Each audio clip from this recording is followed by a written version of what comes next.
Hey, David here. I am back with a Grace podcast that we are introducing this 1st of November, the month of productivity. I'm excited to bring this news to you that every other Wednesday we're going to be doing the Grace podcast. And we're excited about it because every other Wednesday it's going to be practical teachings, practical lessons for life and for just everyday living to help somebody succeed out there and every other Wednesday we will bring you a spiritual, as some of you I'm sure appreciate that we carry on doing that.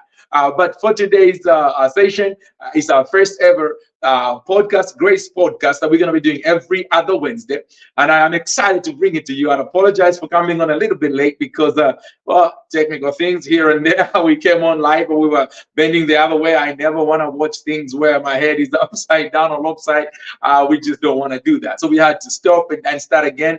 I'm coming to you live from the beautiful city of Paris in France. And so just bear with me. We've been on the road and all sorts of things, but we're here now. And we're going to be here for some half an hour or so. And this is going to be good. You want to get ready with the pen and paper. And this is going to be a tester of what kind of podcasts we're going to be having. And I'm sure when I'm back in my studio and settled, I'll give you a little bit more. But today I'm just going to be here and speak to you guys without any visual aids, if you like. But when I'm in my studio, I'll be able to give you that. So today we are starting off with strategies, if you like, effective strategies for successful goal setting. So today's session is effective strategies for successful goal setting. Now, I know that many of you have heard of goal setting over and over again. So today, some of the things I'm going to say will not be new to you, but it's a good place to start. And we're going to add a couple more things that you may have not heard of. And so I believe it's going to be useful to somebody. Our Grace Church Global family, you guys are welcome. Come on in, settle down. And all our friends from around the world, family, friends, share this link with somebody else. It is proven with research that the people that don't write down goals rarely succeed in life. It is those who actually have goals, rather, that actually make it the most in life. And out of those that have goals, it is those that have written their goals down that actually go on to succeed the most. And so we know that there is a reason why we need to have goals. Whether you're a Christian or a non-Christian, goals are absolutely vital. It's like making a plan. Even God himself made a plan before he made man in his image. He says, listen, let us make man in our image. That was the planning stage. Jesus talks about how that when you're about to build something, sit down, count the cost, check it out before you get started. And that is why we are starting off with successful goal setting as we look at strategies for winning in life. I just thought I'd give you a preamble so you can understand that and where we are. And so just checking with my team out there, our lovely people, feedback, are we good? We're no longer lopsided or upside down. Fantastic. I'm taking it. We are good, and I'm just gonna go for it. And so on Sunday I was teaching, and I touched on a little bit on this, but I'll leave that alone because I know this is a fresh podcast. Some of you were not there, and so I will just begin and go straight in. So we know that in life, a lot of people want to succeed. A lot of people want to make it, and I will endeavor not to be too quick in my delivery. I will slow down deliberately so that we can help somebody, so that we can give understanding. And so the first thing that you must understand is that in life, a lot of us mean well. A lot of us want to succeed. A lot of us want to do well. A lot of us want to achieve goals. I don't think there is anybody out there who decides, I'm just going to fail in life, or I'm not going to make it, or I'm just going to live my life struggling. I don't think so. I believe that, especially if you're sitting here or driving or wherever you're watching this broadcast, I believe with all my heart that it's because you want to succeed. It is because you do not want to fail. And so success is something that we all desire. And to each and every one of us, success looks different. Success is different in the sense that what success is for you might not be success for me. For somebody, being married or having a house or having a job or making 1 million or maybe making 1,000, maybe that's success to them. And it varies in degrees to everybody. There's some teams, I'm a football fan, where you play and the game was so hard and you come up with a draw and you feel that was so good. We're so grateful that we got a draw out of that game. And then there's some games where like, no, draw is not good enough. Or even if you win by 1 goal, that's not good enough. So success has different arenas, if you like, and different magnitudes of it or sizes that it comes in. And so whatever it looks like to you, that is what it's going to be that I'm going to help you achieve with your life. So you've probably heard of SMART goals. So let's just get those out of the way straight away. You've heard people talk about SMART goals. And for many years, I've known about SMART goals until recently I've discovered some smarter goals. And SMART goals, Peter Drucker, I believe, introduced SMART goals to the world.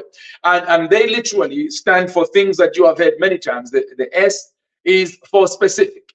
If you're going to make a goal, or if you're going to set goals in life, make sure that you are deliberate about it in the sense that they have to be specific.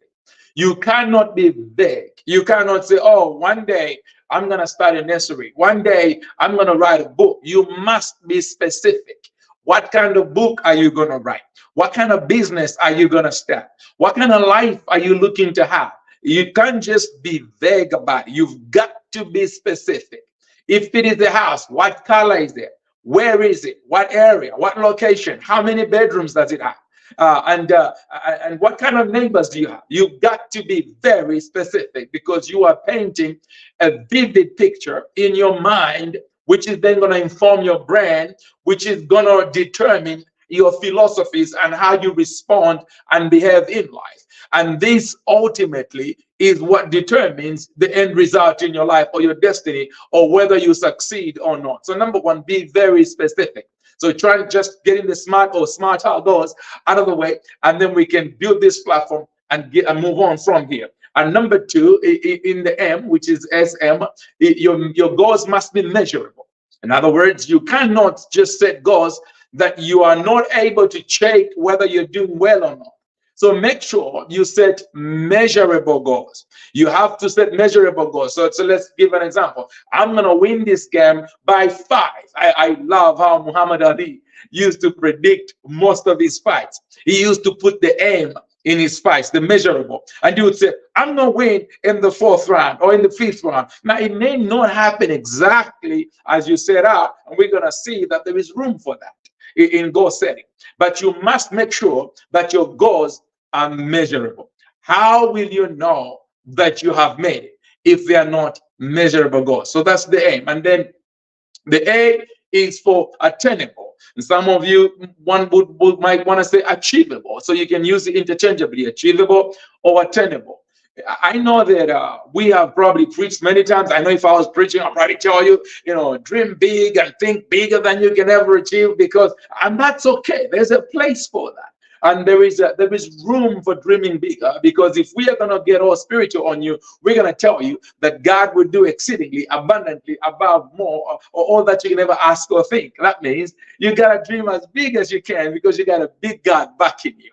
But when it comes to setting goals, this is not taking away from your faith, but it is prudent and wise to have attainable goals. Otherwise, you will end up being frustrated. Now, here is the measure of what I'm saying. David is saying God doesn't come in and we have to dream small. No, that's not what I'm saying. What I'm saying is keep your faith. Believe God for bigger things that you cannot achieve on your own. But always remember, miracles, we are not meant for everyday living. We are not meant from miracle to live from miracle to miracle. We are meant to thrive with the tools and gifts and skills that God has given us every day. And so if you're going to set goals that are way beyond your capacity, or you may not have the capacity right now, by the way, but that does not mean you cannot reskill, upskill, and get the capacity and the knowledge that you need in order to get ahead and hit those goals. However, when you set your goals, make sure they're attainable. That means you can achieve them. Is this practical? Is this something I can do? If it is not something you can do, you're setting yourself up for failure short of a miracle. Okay, I still believe in miracles. So God can still perform a miracle for you. But just in case there is no miracle, because you have no control over a miracle. Only God has control over that. Just like when I pray for somebody sick, I have no control whether they're going to get healed or not. I have faith for their healing, but it is only God who can do that. So you cannot plan based on miracles, because you have no control over that. And so you have to make sure that your goals are achievable, they are attainable, because you can have control over that. You can have a way to enforce that and reinforce that if need be. I hope you are getting what I'm saying and it is making sense. And don't worry, you'll be away for in time for your dinner. I'll be done in a moment. And let's see, where are we? I've done the A, specific, I've done measurable, and I've done attainable or achievable. And the next one, obviously, is the R. I know in some time past I've heard people say, realistic, but I prefer to go with relevant.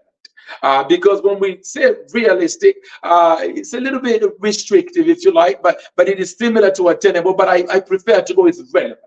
If you want to set goals that are going to work for you, make sure they're relevant. What do I mean by that? There are people who set goals just to impress their cousins, just to impress their dog. You know what I mean? You don't. Most of us have done it. We've gone to university to study a course that sounded cool and it was impressive, and our friends would be impressed, or your parents forced you to do a course or degree that was impressive, so they can brag to their friends and family that their son is in medical school or in law school, and you are suffering in law school. You are struggling with every assignment, because you are going down a path that is not really relevant to you and to your dreams and to your goals and to where you're going in life. So what you want to do is don't set goals to impress because they sound great, because they look great. Make sure they are relevant. Set relevant goals. Okay, so I hope you're still awake. And number, where am I? Relevant T. Make sure your goals are time bound. Okay, if you are gonna be thinking of doing something, but there is no time allocated to it, you might as well be daydreaming. You might as well just be wishful thinking. Because let me give you an example how to set a time bound goal. For instance, I'm working on my next book.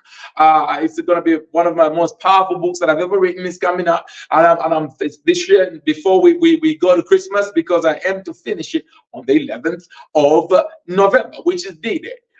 Remembrance Day, if you like, in most Commonwealth parts of the world.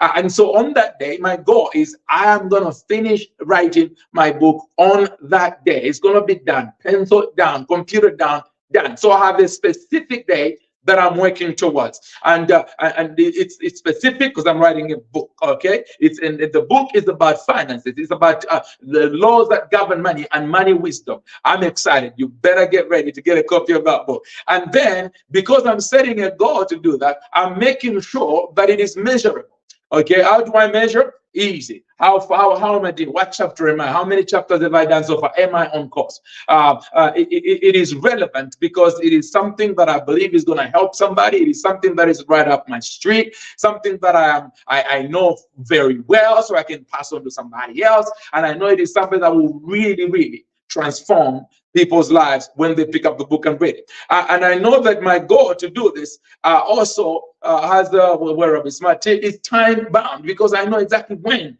I'm going to finish doing it. And now there is an E and an R that I discovered after, for many years I lived with only the SMART goals, but now I know you can have smarter goals and not just SMART goals. And in the smarter goals, the E literally is for evaluate.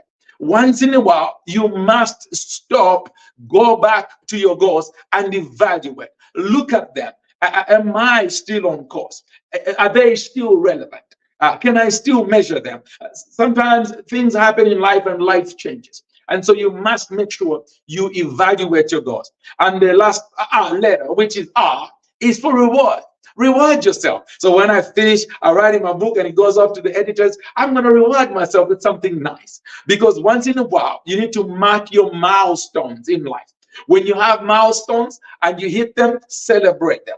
Treat it like football. I'm a football fan and I watch football. And you all know, if you watch football, what happens. You might be winning 1 minute, next minute you're not. And so I have developed the habit of celebrating every goal. I celebrate every little victory. We hit the post, I celebrate that. But it's if we score, it's because you don't know what's going to happen at the end of the day. And the same goes for goal setting. If you want to have successful goal setting, once in a while, reward yourself. So have milestones. If the goal is going to take, so for instance, I'm aiming for the 11th of November. Over the times, if, oh my God, I've hit so many chapters, 20 chapters, I'm on chapter 30, milestone.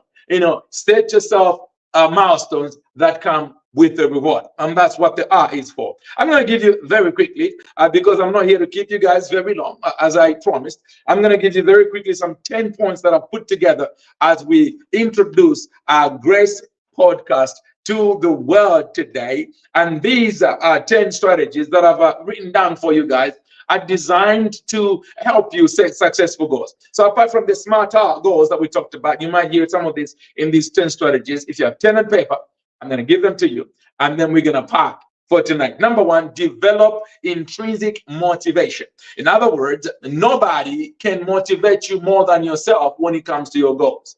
Okay, a lot of people set goals and they sounded good on paper, but they're not really into it. They're not passionate about it. They're not really bought into the idea.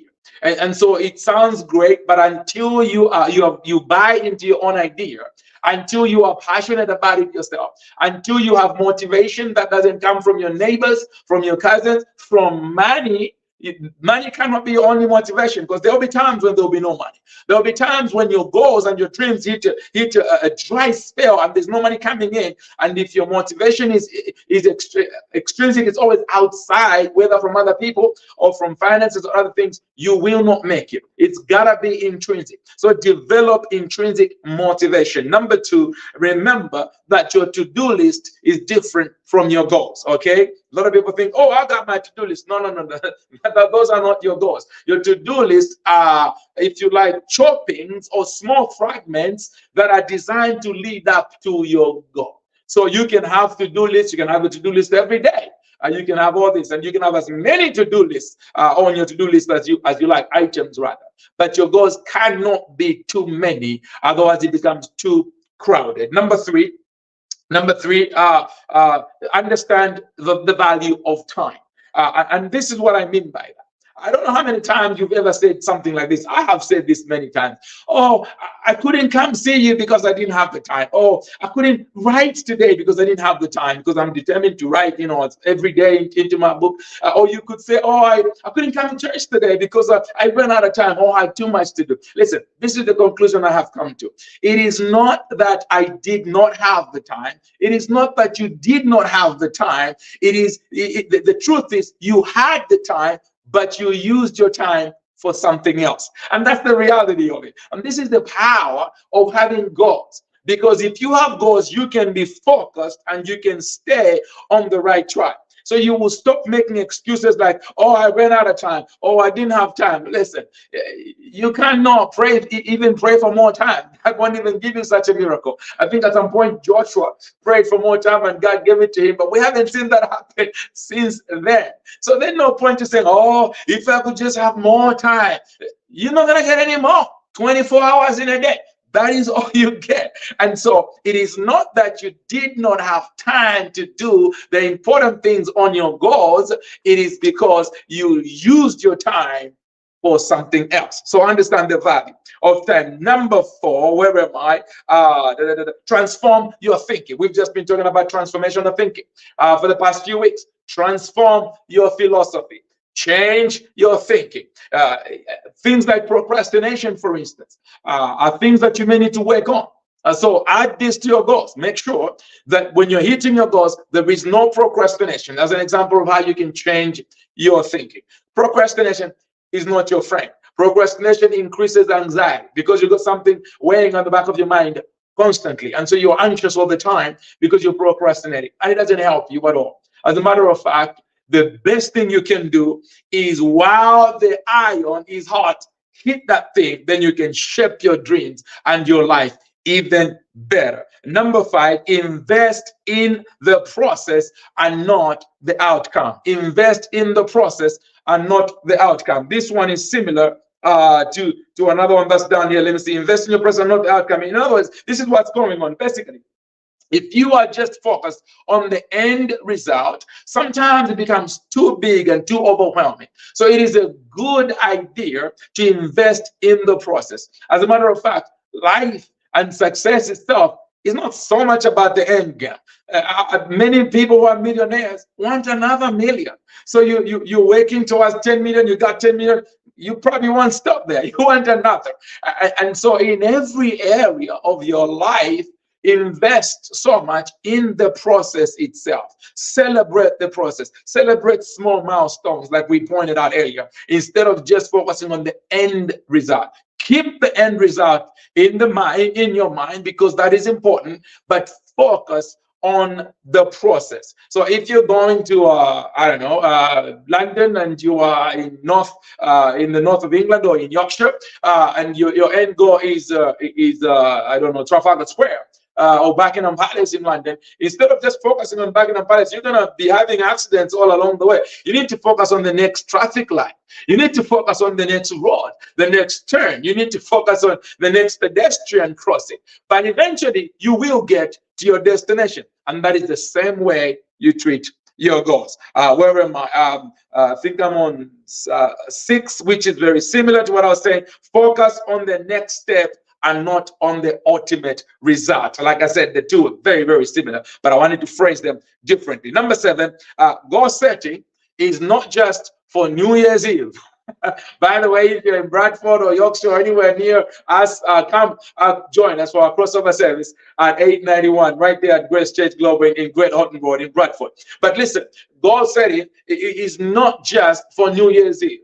A lot of people do this. New Year's Eve, oh my God, I'm going to do this, I'm going to do this. The intentions are good, but the philosophy and mindset and the operating software has not changed. It remains the same. And as a result, come January, February, they've already forgotten about the New Year's resolution.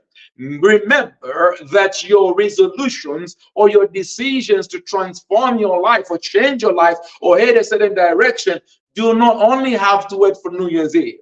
The reason you keep failing is because you're waiting for New Year's Eve to make your resolutions. As a result, it is not an intrinsic motivation. You're not making the decision because you really want to do it. You're doing it because it's what everybody does. New Year's Eve, oh, there's a new year coming. As a matter of fact, most people use New Year's Eve resolutions as an excuse to fail the rest of the year because they're going to make a New Year's resolution on New Year's Eve. So, well, right now it's November. You might even be thinking, oh, I can't wait for New Year's Eve so I can change my life and set new. What are you waiting for? Whose permission are you waiting for before you can get going, before you can get started? What's wrong with today?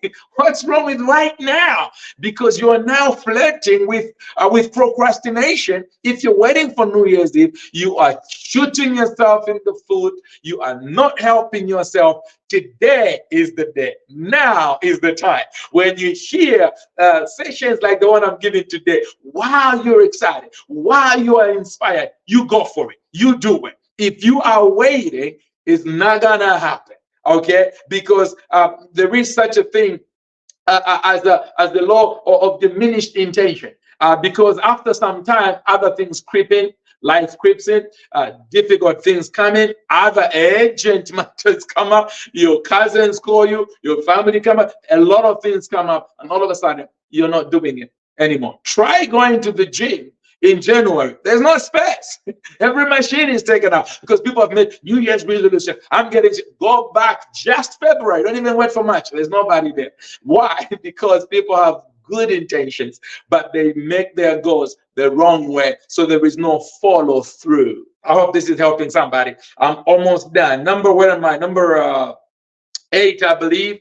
Relevant, reevaluate your goals. Okay, reevaluate your goals. What do I mean by this? You may have set a goal, for instance, to do something, but over time you have changed, or the world changes, the economy changes, things change. Certain goals might need to be reshaped and realigned in order for you to get where you're going. Let me tell you something shocking that you may not think I want to tell you today, or I was going to tell you today. When you reevaluate your goals, there are certain goals you might even need to terminate. You might need to completely obliterate, erase, and get rid and go a different direction. What do you mean by that, David? What I mean is certain goals become totally irrelevant. You realize when you were making it, you were not in the right frame of mind, or maybe you were doing it just to impress somebody else, or there are certain goals that you are on your way to achieve, but they've become toxic for other areas of your life that are even more important or just as important. So you would like to reevaluate and realign your goals. There is nothing wrong with that. So remember that, reevaluate your goals. Okay, there are some things you may need to drop. There are some things you may need to add. Make sure your goals are pliable. They are like neuroplasticity we were talking about. Make sure you can change them around. God says to his man, the prophet, he says, go down to the potter's house, and you will find the potter making a pot of clay. And while he was making it, he was mad in his hands. He had a goal of what he wanted it to look like. Look, if God can reevaluate his goals and change them, what about you? He says he didn't like what he was making, so he destroyed the thing and started making a new thing. You can do that. In Genesis 6, God talks about how that he saw how wicked mankind had become, and he decided, you know what? I'm going to go back to the drawing board. I'm going to start all over again. Let's send some rain. And he did that. Today we saw a double rainbow, which reminded us of God's covenant with mankind, that he will not destroy people with rain ever again. But what happened, he was reevaluating, and he didn't like what he saw, so he started again. So there's nothing wrong with you doing that. Number 9, by the way, that also means if you need to go back to school, feel free to go back to university, college, or school. These days, you don't even need to go to university to do a full degree. You know, there are many ways to learn now and upskill and reskill. Many, many ways. You can do open university, you can do online, you can do, there's knowledge everywhere. Glory to God. Number 9, understand the seasons of life. Understand the seasons of life. While you are setting goals, you must keep this in mind. Understand which country you're in. Understand what economy you're in. Understand what age you are. Okay. For instance, I'll give you a very simple example. I have no business setting a goal of becoming an Olympic sprinter, you know, at 45. I don't know, it's probably possible, but it's a very unrealistic goal. And you remember, it's not a very smart goal. It's not a smart goal because it's unrealistic. Now, I can probably run fast. I used to do 100 and 200 when I was young, but I can probably, you know, do it with enough exercise. But even sportsmen, just check them out. When they're getting to my age, I don't even know if they're still playing, but when they're getting to just 30, 35, 30 something, they go to a less difficult league, somewhere slower, somewhere less competitive, because they know that the body can hack it. You know, they're in my mind, I can still do certain football tricks, but when I pick up a football, because I like to juggle my football in the back, my back garden, I can't do everything that my mind tells me I can still do. And so make sure that you understand the seasons of life. Now, that doesn't mean some goals are outside your reach. No. Look at Ford. Ford, who started Ford Motors, he was illiterate, couldn't read or write. But he had goals. He wanted to achieve certain things. So what did he do? He leveraged human power. He leveraged the team. So he had a team around him. So he still was able to achieve what he did using a team. Steve Jobs did the same thing with Apple. He didn't go into the lab and build Apple himself. No, he had ideas. And Wozniak, I think that was his friend's name, his partner. They had ideas. They put them on the table. They got their team to go to work. So I'm not saying that just because you have gone past a certain age or you live in a certain place or you have no access to certain things, then you cannot achieve those things. No, I'm just saying that understand the seasons. What that also means is if you cannot do it yourself, then you know what to do. Leverage. Form partnerships. Get a team. You know, team up with somebody else who's got the skills that you don't have. Maybe who's younger than you. Maybe who understands IT better than you if it involves IT or whatever it is that you need to do. Let's do the last one, and then we will pack for the night. Last one is ask yourself what success looks like. So the last one might sound long, but let's see if I can make it short. What does success look like to you? Let's make it a question. This is very important when you're setting goals. You need to understand, what does success look like to me? After you ask yourself this question, pause for a moment and think hard and be very specific. What does success look like?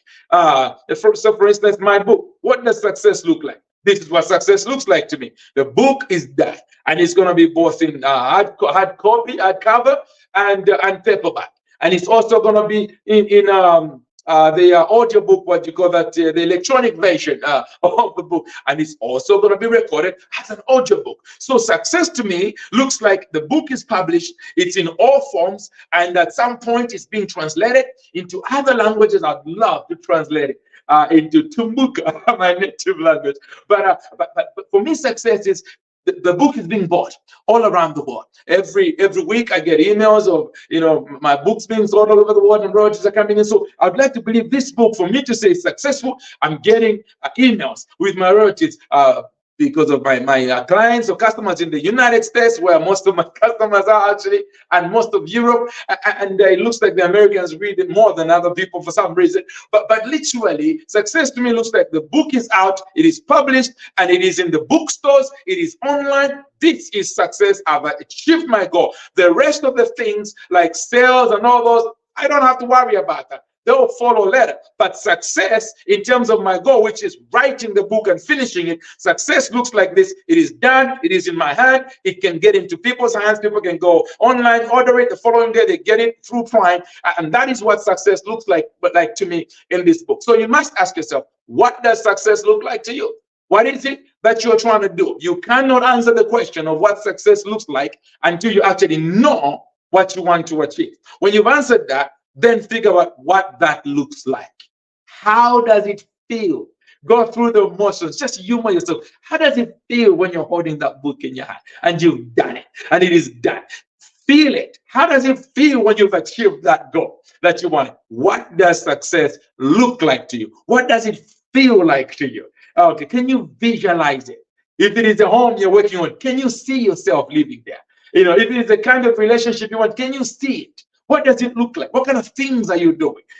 And if it is a car, I don't know what you're believing for. Can you see it? What color is it? What's its horsepower? What speed does it go at? And is it an SUV? Is it convertible? Whatever it is, see the whole thing. Okay, if it is a business, what does it look like? How many employees does it have? What's the turnover? How is it doing? And what countries is it operating in? Where are the offices best? What is its philosophy? Put as much detail as you can in the last one. What does success look like to you? I'm going to pack there for tonight so we can keep this nice and short. I don't know how long we've been online. I haven't been checking. The camera is facing the other way. I'm not using the selfie one, so I can't see anything on the screen. But I'm hoping it is near to the 30 minutes that I was hoping to do. But if it's more than that, that's okay. This is our first Grace podcast. I will be bringing more exciting, practical, usable, relevant material to you every other Wednesday. And hopefully I'll be in my studio next time so I can give you some visual aid. But for tonight, thank you for bearing with me. Thank you for tuning in. Spread the word. The Grace broadcast has been launched today, the 1st of November, 2023. And I'm excited to bring more stuff to you. Thanks to Mike and my friends. We were talking about this one, saying, let's make this a podcast. Here it is again, striking the iron while it's hot. And here we are with the podcast that we're going to be bringing to you that I believe is going to transform your life forever. I do not want to go to the grave with everything that I've learned over the years that has helped me and is helping me today. I want to pass it on to somebody else. And this is only the beginning of great things. Love you guys. Appreciate you. And I will see you at church on Sunday for those of you that are in Bradford, or if you want to visit. And we'll also be going live from church. So if you missed this one, watch out. A couple of weeks from now, I'm back with another masterclass. God bless you. Have a good night. Ciao for now. Ciao, ciao. From Paris, signing out. Au revoir.